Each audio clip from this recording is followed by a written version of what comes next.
Life frequently guides us down paths that are uncomfortable, uncertain, and isolating. These paths, however, might actually be the clearest indications that you are on the right track.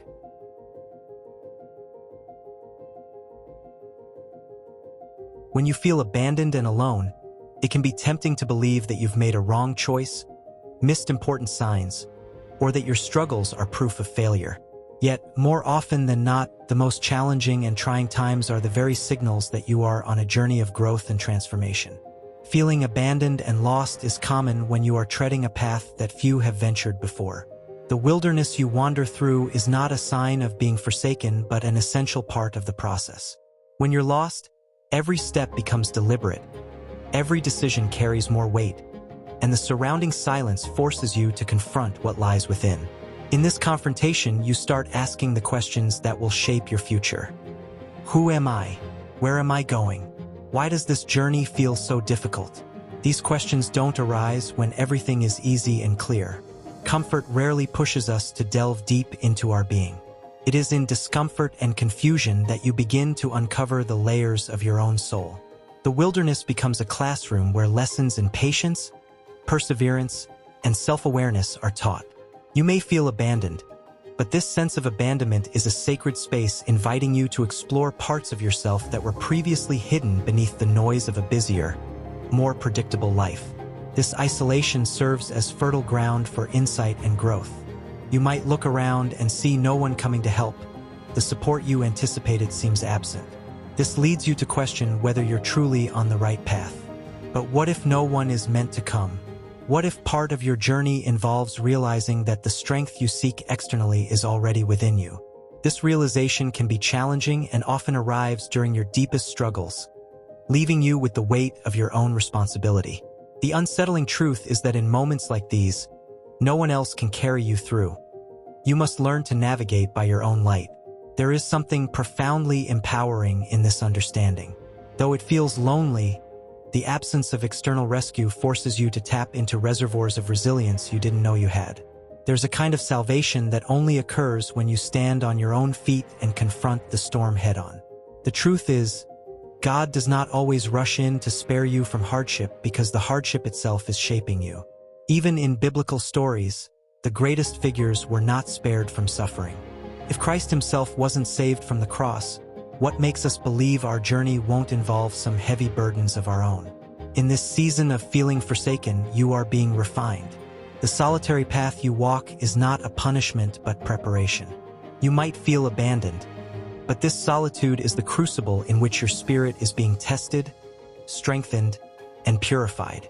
There is a reason for the loneliness, for the silence that envelopes you.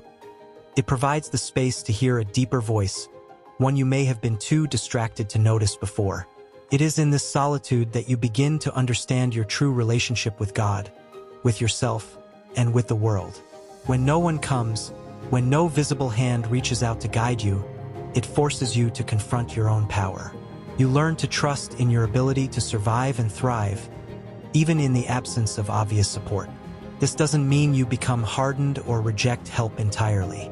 Instead, it teaches you that your core strength, a gift from God, lies within, waiting to be awakened. When no one else can save you, you are driven to discover the divine strength residing in your spirit. The isolation you feel is temporary but necessary for your journey. In the moment, it may feel endless, and doubt may creep in. Yet, it is precisely through this solitude that you forge a deeper connection with yourself and with God. Without the noise of external voices and the distractions of daily life, you begin to see things more clearly. The path ahead may not be easy, but in the quiet, you start to notice signs you previously missed. You develop an inner compass guided not by external validation or approval, but by a deep understanding of your purpose.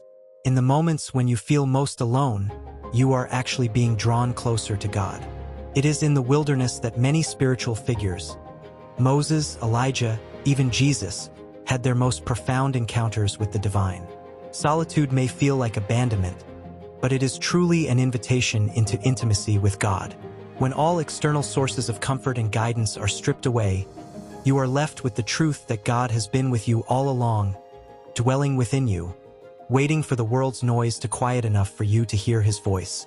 As you walk this path, even when it feels unbearably lonely, remember that you are not truly alone. The right people and support will come into your life at the right time.